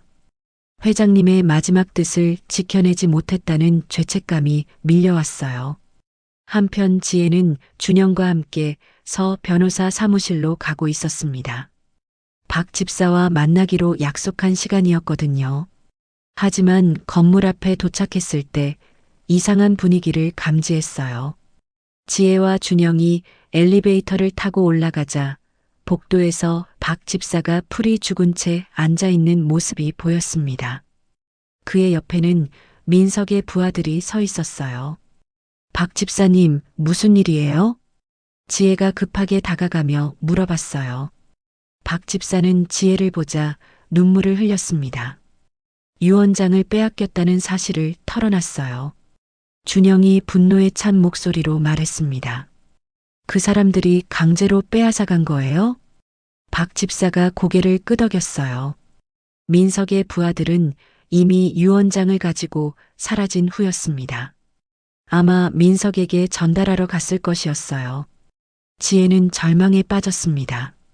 아버지의 진짜 유 원장은 그들이 가진 유일한 법적 무기였거든요.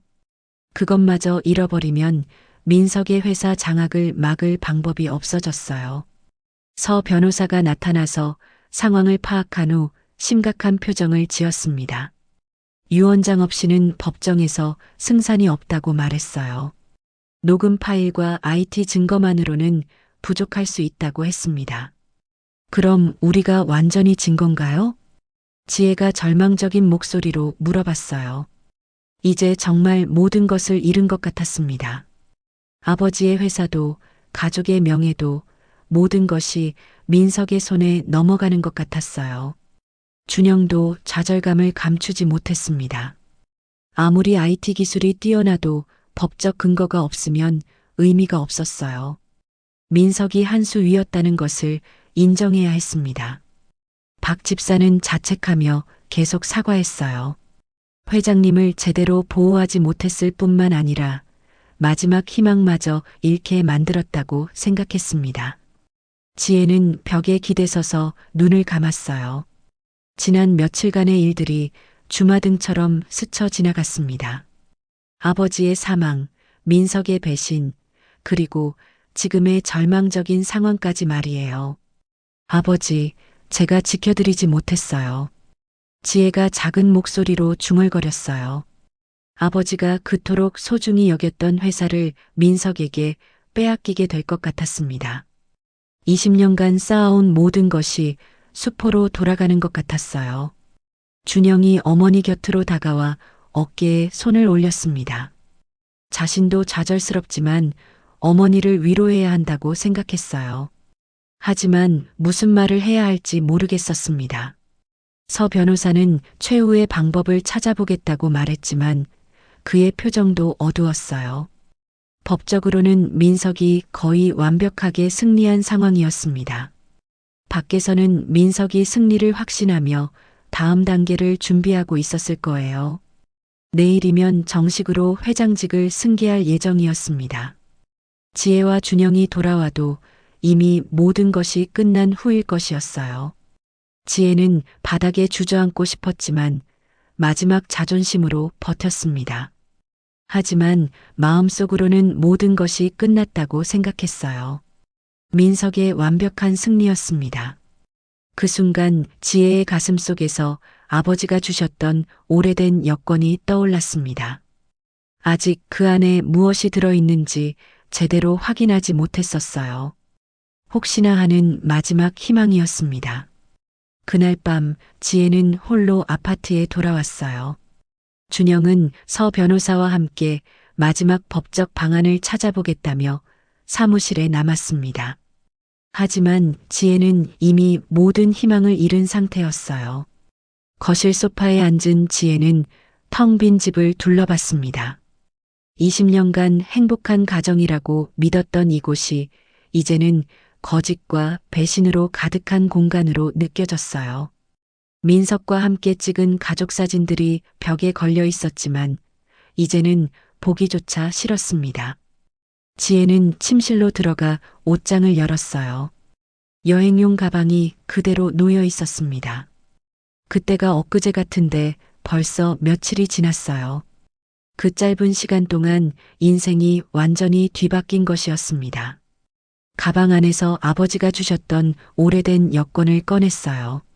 낡고 해진 여권이었지만 지금은 아버지를 그리워할 수 있는 유일한 물건이었습니다. 지혜는 여권을 가슴에 안고 눈물을 흘리기 시작했어요. 아버지, 정말 죄송해요. 제가 아무것도 지켜드리지 못했어요. 지혜의 목소리는 흐느낌으로 떨렸어요. 아버지를 독살당하게 했고 회사도 빼앗기게 되었으며 심지어 유언장까지 도둑 맞았습니다. 딸로서 완전히 실패한 것 같았어요. 눈물이 여권 위로 떨어지면서 낡은 표지가 더욱 젖어들었습니다. 지혜는 여권을 조심스럽게 넘겨보며 아버지의 젊은 시절을 상상해 봤어요. 그때는 지금처럼 복잡하고 힘든 일들이 없었을 텐데 말이에요. 여권을 자세히 살펴보던 지혜는 이상한 점을 발견했어요. 뒷표지 부분의 바느질 선이 다른 곳과 달랐습니다. 마치 누군가 일부러 뜯었다가 다시 꿰맨 것 같았어요. 지혜는 호기심에 그 부분을 만져봤습니다. 뭔가 딱딱한 것이 만져졌어요. 아버지가 무언가를 숨겨두신 것 같았습니다. 지혜의 심장이 빠르게 뛰기 시작했어요. 조심스럽게 바느질 선을 뜯어보니 작은 USB 저장 장치가 들어 있었습니다. 엄지손가락 크기의 아주 작은 USB였어요. 아버지가 이런 곳에 무엇을 숨겨두셨을까요? 지혜는 급하게 노트북을 켜고 USB를 꽂았습니다. 잠시 후 화면에 여러 개의 폴더가 나타났어요. 동영상 파일, 음성 파일, 문서 파일들이 정리되어 있었습니다. 첫 번째 파일을 클릭하자 아버지의 목소리가 들려왔어요. 지혜는 깜짝 놀라서 볼륨을 줄였습니다. 아버지가 병상에서 녹음하신 음성이었어요. 지혜야, 이 메시지를 듣고 있다면 아마 내가 세상을 떠난 후일 것이다. 아버지의 목소리는 약했지만 또렷했어요. 지혜는 눈물을 흘리며 계속 들었습니다. 민석이의 배신을 예상하고 있었다. 그래서 이 모든 증거들을 미리 준비해뒀다. 지혜는 충격을 받았어요. 아버지가 이미 민석의 배신을 알고 계셨다니 말이에요. 그럼 왜 막지 않으셨을까요? 아버지의 음성은 계속되었습니다. 딸아, 너는 거짓이 아닌 진실을 지켜낼 유일한 사람이다.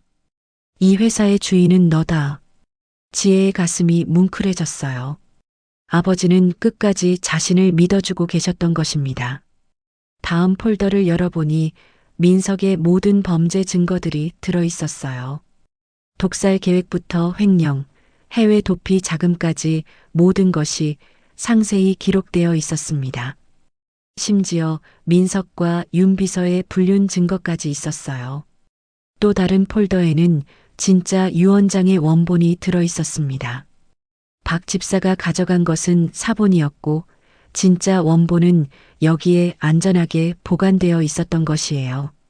마지막 폴더를 열자 아버지의 동영상 메시지가 재생되었습니다. 병상에 누워 계시지만 눈빛만큼은 예전처럼 날카로웠어요. 지혜야, 내가 이것을 보고 있다면 모든 진실을 알게 된 후일 것이다. 민석이가 나를 독살했다는 것도 회사를 빼앗으려 한다는 것도 말이다. 아버지는 모든 것을 알고 계셨던 것입니다. 하지만 직접 나서지 않으신 이유가 있었어요. 나는 내가 스스로 이겨내기를 원했다. 그래야만 진정한 경영자가 될 수 있기 때문이다. 지혜는 아버지의 깊은 뜻을 이해했어요. 단순히 회사를 물려받는 것이 아니라 시련을 극복하며 진정한 리더로 성장하기를 원하셨던 것입니다. 이제 일어나라, 내 딸아. 내가 진정한 CH건설의 주인임을 보여줄 때다.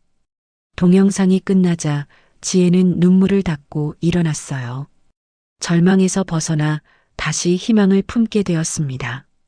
아버지가 준비해 주신 완벽한 무기가 있었어요. 지혜는 즉시 준영과 서 변호사에게 전화를 걸었습니다. 상황이 완전히 바뀌었다고 알려줘야 했어요. 이제 민석을 완전히 무너뜨릴 수 있는 결정적인 증거가 있었습니다. 아버지의 마지막 메시지를 들으며 지혜는 다짐했어요. 더 이상 당하고만 있지 않겠다고 말이에요. 내일부터는 진짜 반격이 시작될 것이었습니다. 지혜는 여권을 소중히 간직하며 밤하늘을 올려다봤어요. 아버지, 이제 제가 지켜보겠습니다. 반드시 승리하겠어요. 마침내 어둠 속에서 빛을 찾은 순간이었습니다. 다음 날 아침 지혜는 완전히 달라진 모습으로 일어났어요. 어젯밤의 절망과 슬픔은 온데간데 없이 사라지고 대신 강철 같은 의지가 그녀의 눈빛에서 빛나고 있었습니다. 아버지가 남겨주신 완벽한 무기를 손에 넣은 이상 더 이상 두려울 것이 없었어요. 지혜는 화장대 앞에 앉아 정성스럽게 화장을 했습니다. 3년간 간병으로 지쳐 보였던 모습은 찾아볼 수 없었어요. 대신 카리스마 넘치는 기업인의 모습이 거울에 비쳤습니다. 마치 젊은 시절 아버지를 닮은 것 같았어요. 옷장에서 가장 격식 있는 검정색 정장을 꺼냈어요.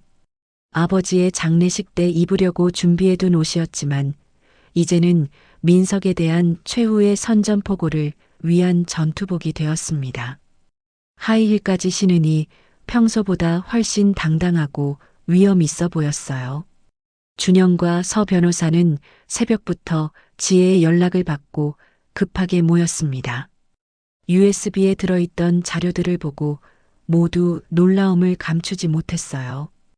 회장님이 이렇게 치밀하게 준비해 두셨다니 상상도 못했습니다. 서 변호사는 USB 안에 진짜 유언장 원본을 보며 안도의 한숨을 쉬었어요. 이제 법적으로 완벽한 근거를 갖게 된 것이었습니다. 어젯밤까지만 해도 절망적이었던 상황이 완전히 뒤바뀐 것이었어요. 준영은 아버지가 수집해둔 디지털 증거들을 분석했습니다. 자신이 복구한 파일들보다 훨씬 더 상세하고 결정적인 내용들이 담겨 있었어요. 할아버지의 준비성에 감탄할 수밖에 없었습니다. 박 집사도 합류해서 상황을 보고받았어요.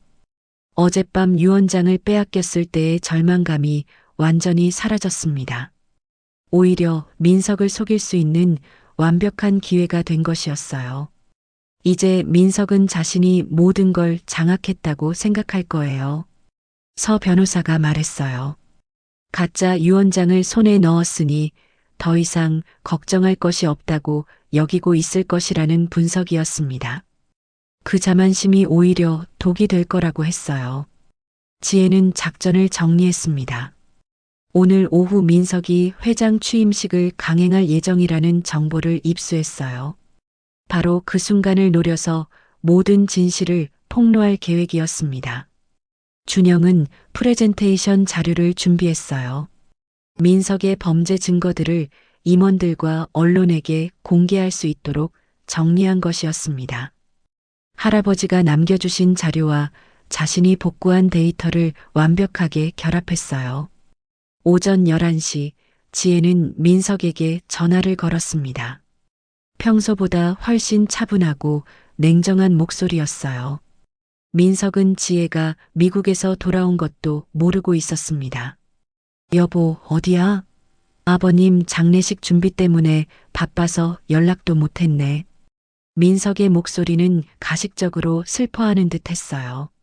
하지만 지혜는 그 뒤에 숨겨진 기쁨을 느낄 수 있었습니다. 드디어 회장 자리에 오를 수 있다는 만족감 말이에요.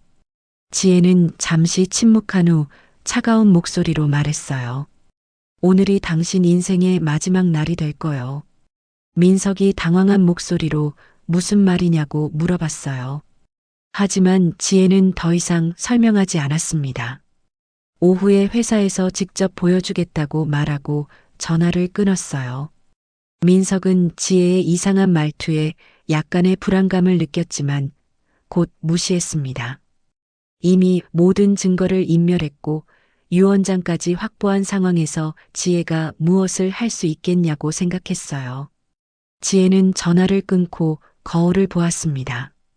그녀의 눈빛에는 복수에 대한 확신이 가득했어요. 이제 당신이 두려워할 차례예요. 강민석 씨. 지혜가 거울 속 자신에게 속삭였어요. 아버지를 독살하고 가족을 속인 대가를 치르게 할 때가 온 것이었습니다. 오후 1시 지혜 일행은 CH건설 본사로 향했어요. 민석이 회장 취임식을 준비하고 있을 시간이었습니다. 그들은 각자 역할을 분담해서 완벽한 작전을 실행할 예정이었어요. 준영은 노트북과 프로젝터를 준비했고 서 변호사는 법적 서류들을 챙겼습니다. 박 집사는 임원들에게 긴급 이사회 소집을 요청했어요. 모든 준비가 완료된 상태였습니다. 지혜는 차 안에서 마지막으로 아버지의 음성 메시지를 들었어요. 용기와 확신을 얻기 위해서였습니다. 아버지의 목소리가 그녀에게 힘을 주었어요. 회사 건물이 보이기 시작했을 때 지혜는 깊게 숨을 들이마셨습니다. 이제 정말 마지막 결전이 시작되는 것이었어요. 아버지의 복수와 회사 수호를 위한 최후의 전투였습니다. 민석은 아직 자신이 완전한 승리자라고 믿고 있었을 거예요. 하지만 곧 모든 것이 무너지게 될 것이었습니다. 지혜는 미소를 지으며 회사 건물을 바라봤어요. 복수의 시간이 다가오고 있었습니다. 오후 3시 CH건설 본사 대회의실은 긴장감으로 가득했어요. 민석이 주재하는 임시 이사회가 열리고 있었습니다. 회장 취임식을 겸한 중요한 자리였죠. 임원들과 주요 관계자들이 모두 참석했고 언론사 기자들까지 초청된 상태였어요. 민석은 정장을 말끔히 차려입고 회의실 앞에 서 있었습니다. 그의 얼굴에는 승리의 미소가 가득했어요. 20년간 꿈꿔왔던 순간이 드디어 현실이 되는 것이었습니다.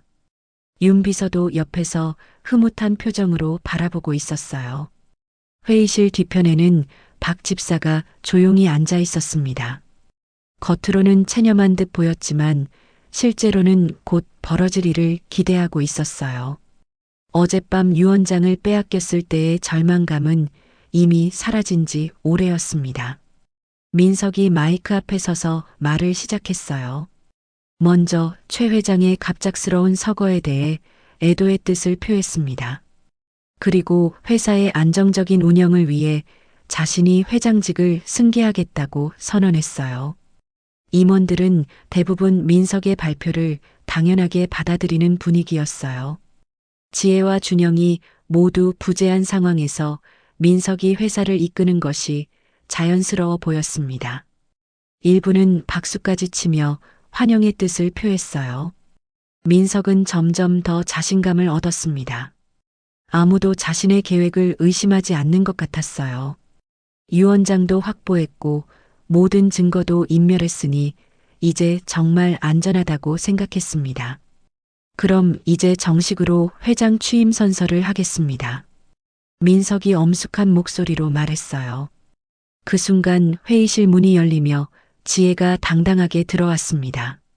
뒤이어 준영, 서 변호사, 그리고 몇 명의 경찰관들이 따라 들어왔어요. 회의실이 순식간에 술렁였습니다.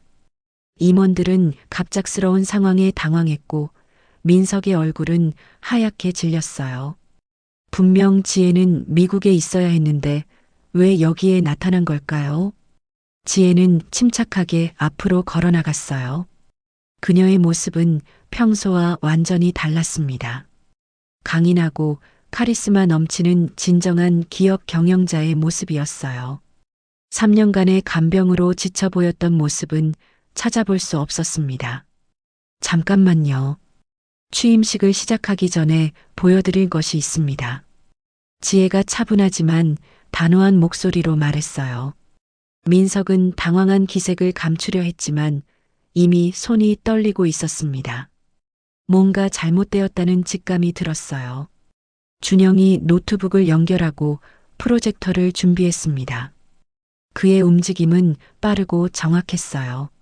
3년간 미국에서 갈고 닦은 IT 기술을 발휘할 때가 온 것이었습니다. 먼저 들어보시죠. 지혜가 말하자 회의실의 녹음 파일이 재생되기 시작했어요. 민석과 윤 비서가 불륜을 저지르며 나눈 대화였습니다. 회장 독살 계획부터 회사 장악 음모까지 모든 것이 생생하게 들려왔어요. 20년 동안 개처럼 일한 대가가 고작 사장이라니. 이 회사는 내 거야. 민석의 목소리가 회의실에 울려 퍼졌습니다. 임원들은 충격에 빠져 서로를 바라봤어요. 그들이 존경하던 부사장이 이런 음모를 꾸미고 있었다니 믿을 수 없었습니다. 윤 비서는 이미 창백한 얼굴로 털썩 주저앉았어요. 자신들의 은밀한 대화가 모두 녹음되어 있다는 사실을 깨달은 것이었습니다. 민석도 마찬가지로 식은땀을 흘리며 변명을 준비하고 있었어요. 이건 조작입니다. 누군가 합성한 거예요. 민석이 다급하게 외쳤어요. 하지만 그의 목소리는 떨리고 있었고 설득력이 전혀 없었습니다. 녹음 파일의 음질도 너무 선명해서 조작이라고 주장하기 어려웠어요. 준영이 다음 자료를 화면에 띄웠습니다. 민석의 해외 차명 계좌 내역과 독성 약물 구매 기록이었어요. 모든 거래 내역이 상세하게 정리되어 있었습니다. 이것은 민석 씨가 아버지를 독살하기 위해 구매한 약물의 거래 내역입니다. 준영이 냉정한 목소리로 설명했어요. 화면에는 다크웹을 통한 독성 약물 구매 기록이 나타났습니다. 결제 정보까지 모두 민석의 것이었어요. 임원들은 경악했습니다. 회장을 독살했다니 이보다 더 충격적인 일이 또 있을까요?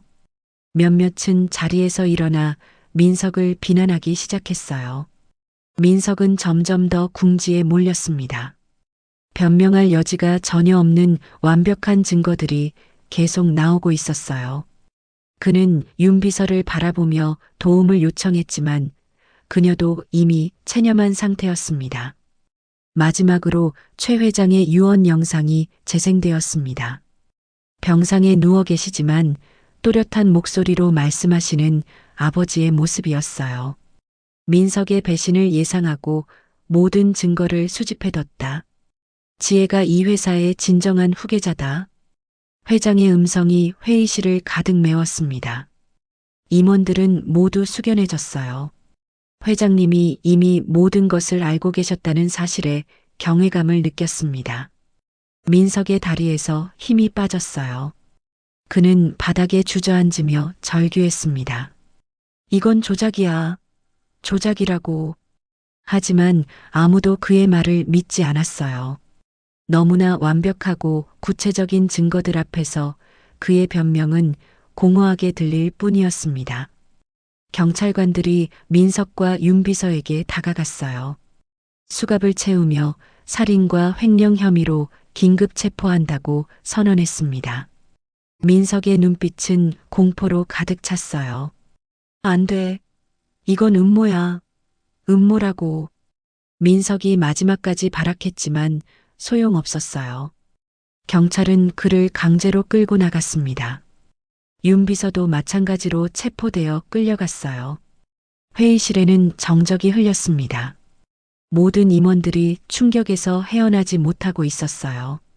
몇 분 전까지만 해도 새로운 회장으로 추앙받던 민석이 순식간에 범죄자로 전락한 것이었습니다. 지혜가 앞으로 나서며 차분하게 말했어요. 이제 아버지의 진짜 유언에 따라 회사를 이끌어가겠습니다. 임원들은 모두 고개를 숙였어요. 지혜의 당당한 모습과 완벽한 증거 앞에서 그 누구도 이의를 제기할 수 없었습니다. 준영은 어머니 옆에 서서 미소를 지었어요. 할아버지의 복수가 완성된 순간이었습니다. 박 집사도 눈물을 흘리며 회장님의 뜻이 이루어졌다고 중얼거렸어요. 언론 기자들은 이 모든 장면을 생중계로 보도하고 있었습니다. 민석의 몰락과 지혜의 승리가 전국에 실시간으로 전해지고 있었어요. 지혜는 창밖을 바라보며 아버지께 감사 인사를 드렸습니다. 마침내 정의가 승리한 순간이었어요. 이제 진짜 새로운 시작이 기다리고 있었습니다. 석 달 후 가을 햇살이 창문을 통해 스며드는 CH건설 회장실은 평온함으로 가득했어요. 지혜는 아버지가 사용하시던 그 자리에 앉아 서류를 검토하고 있었습니다. 새로운 CH건설의 회장으로서 첫 분기 실적을 점검하는 중이었어요. 민석 사건 이후 회사는 완전히 새로운 모습으로 탈바꿈했습니다. 투명하고 정직한 경영을 최우선으로 하는 지혜의 리더십 아래 직원들의 사기도 크게 높아졌어요. 매출도 예상보다 좋은 성과를 보이고 있었습니다. 준영은 경영 승계 훈련을 위해 각 부서를 돌아다니며 실무를 배우고 있었어요. 미국에서 배운 선진 경영 기법과 IT 기술을 회사 시스템에 접목시키는 프로젝트를 맡고 있었습니다. 직원들은 젊은 후계자의 능력에 감탄하고 있었어요. 오후 4시 준영이 회장실로 들어왔습니다. 손에는 오늘 방문한 건설 현장의 보고서를 들고 있었어요. 할아버지 시절부터 진행되던 대형 프로젝트가 순조롭게 마무리 단계에 접어들고 있다는 소식이었습니다. 엄마, 현장 직원들이 모두 회사 분위기가 좋아졌다고 하네요. 준영이 밝은 목소리로 보고했어요. 예전과 달리 상명하달식이 아닌 소통하는 경영 방식이 현장에서도 좋은 반응을 얻고 있었습니다. 지혜는 만족스럽게 고개를 끄덕였어요. 아버지가 꿈꾸셨던 회사의 모습이 조금씩 현실이 되어가고 있었습니다. 직원들을 가족처럼 여기고 정직하고 투명하게 경영하는 것이 아버지의 철학이었거든요. 박 집사는 이제 명예회장실에서 지혜와 준영을 보좌하고 있었어요. 50년간 쌓아온 경험을 바탕으로 조언자 역할을 맡고 있었습니다. 오늘도 중요한 계약건에 대해 신중하게 검토해달라는 의견을 전해왔어요. 서 변호사는 회사 고문 변호사로 남아서 모든 법적 업무를 투명하게 처리하고 있었습니다. 민석 사건을 통해 법무팀의 중요성을 다시 한번 깨달은 지혜는 이 부분에 특히 신경을 쓰고 있었어요. 창밖으로 보이는 서울 시내의 모습이 평화로웠어요. 지혜는 준영과 함께 그 풍경을 바라보며 지난 몇 달을 돌이켜봤습니다. 힘들고 절망적이었던 순간들이 있었지만 결국 모든 것이 좋은 방향으로 해결된 것 같았어요. 민석과 윤 비서는 살인과 횡령 혐의로 중형을 선고받았습니다. 법정에서 끝까지 억울하다고 주장했지만 완벽한 증거 앞에서는 어쩔 수 없었어요. 이제는 감옥에서 자신의 죄를 반성하고 있을 것입니다. 지혜는 책상 위에 놓인 아버지 사진을 바라봤어요. 액자 속 아버지는 여전히 자상한 미소를 짓고 계셨습니다. 그 옆에는 그날 밤 발견했던 오래된 여권이 소중하게 보관되어 있었어요. 아버지, 저희가 회사를 지켰어요. 정직하게 이끌어 갈게요. 지혜가 조용히 중얼거렸어요. 아버지가 물려주신 회사를 더욱 발전시켜서 다음 세대에게 물려주겠다는 다짐이었습니다. 준영도 할아버지 사진을 바라보며 고개를 숙였어요. 할아버지의 가르침을 잊지 않고 훌륭한 경영자가 되겠다고 마음속으로 약속했습니다. 저녁 무렵 지혜와 준영은 함께 퇴근 준비를 했어요. 이제는 가족의 시간을 소중히 여기고 있었습니다. 일과 가정의 균형을 맞추는 것도 좋은 경영자의 덕목이라고 생각했어요. 엘리베이터에서 내려다본 회사 로비는 활기가 넘쳤습니다. 직원들은 모두 밝은 표정으로 업무를 마무리하고 있었어요. 예전의 경직된 분위기는 완전히 사라진 상태였습니다. 지혜는 이 모든 변화가 아버지의 희생 덕분이라고 생각했어요.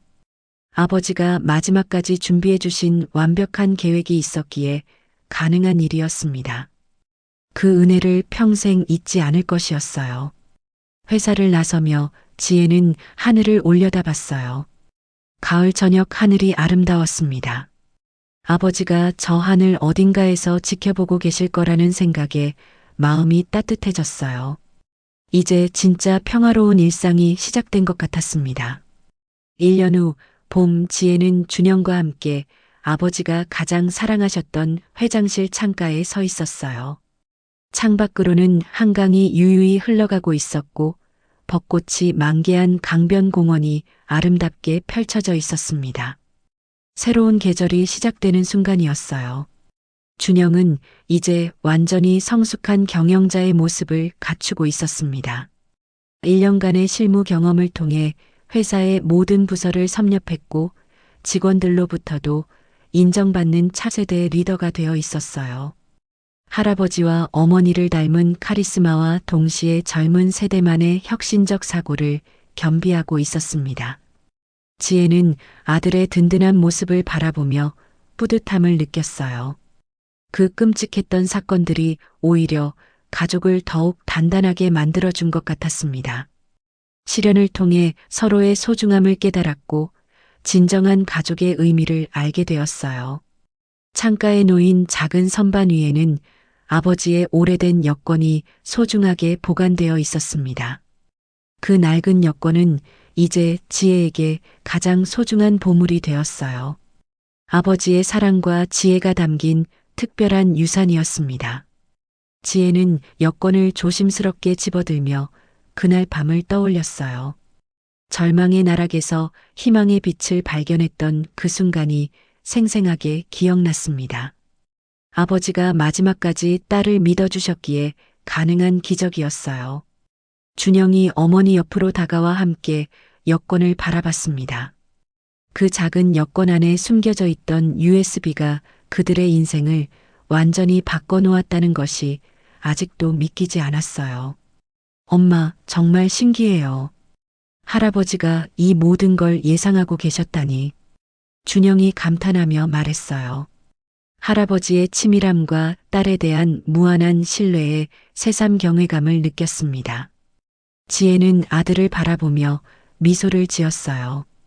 이제는 모든 것을 털어놓을 수 있을 것 같았습니다. 그동안 마음속에 품고 있던 깊은 깨달음을 나누고 싶었어요. 준영아, 내가 미국에 갔던 것이 사실은 우리를 살린 운명이었다. 지혜의 목소리에는 깊은 감사가 담겨 있었어요. 처음에는 민석의 계략이라고 생각했던 준영의 유학이 결과적으로는 가족을 구원하는 열쇠가 되었던 것입니다. 준영이 고개를 끄덕이며 이해한다는 표정을 지었어요.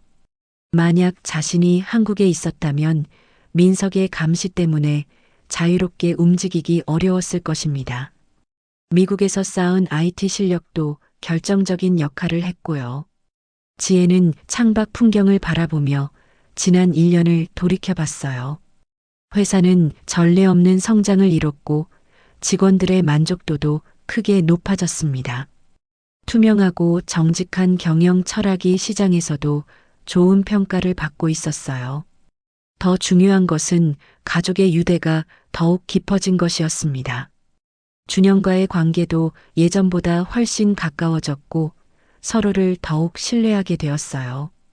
고난이 때로는 축복이 될 수 있다는 것을 몸소 체험한 것이었습니다. 박 집사는 이제 명예 고문으로서 간헐적으로 조언을 해주고 있었어요. 건강도 많이 회복되어서 가끔 골프도 치러 다닐 정도였습니다. 회장님의 뜻이 완벽하게 실현된 것을 보며 큰 보람을 느끼고 있었어요. 서 변호사도 회사의 성장과 함께 법무법인을 확장했습니다. 정의로운 일에 앞장서는 변호사로서 명성을 쌓아가고 있었어요. 지혜 일가와는 평생의 동반자가 되었습니다. 해가 서서히 지기 시작하자 지혜는 아들과 함께 자리에서 일어났어요. 오늘도 의미 있는 하루를 마무리할 시간이었습니다. 내일도 새로운 도전과 기회가 기다리고 있을 것이었어요. 지혜는 마지막으로 여권을 창가에 정성스럽게 놓았습니다. 석양빛이 낡은 여권 위에 따뜻하게 내려앉았어요. 아들아, 이제 우리의 진짜 인생을 시작하는 거란다. 지혜의 목소리에는 희망과 사랑이 가득했어요. 과거의 아픔을 딛고 일어선 그들에게는 이제 무한한 가능성이 펼쳐져 있었습니다. 준영이 어머니의 어깨에 손을 올리며 고개를 끄덕였어요. 할아버지의 유지를 이어받아 정직하고 따뜻한 회사를 만들어가겠다는 다짐이 눈빛에서 빛났습니다. 창밖으로 보이는 한강 위로 새들이 자유롭게 날아가고 있었어요. 마치 새로운 시작을 축복하는 것 같았습니다. 지혜와 준영의 새로운 여정이 이제 막 시작되는 순간이었어요. 오늘 사연 마음에 와닿으셨나요? 재미있게 들으셨다면 주변에도 공유해 주시고 어디에서 함께 해주셨는지 댓글로 남겨주세요. 여러분의 한마디 한마디가 큰 힘이 됩니다. 오늘도 건강하고 따뜻한 하루 보내세요.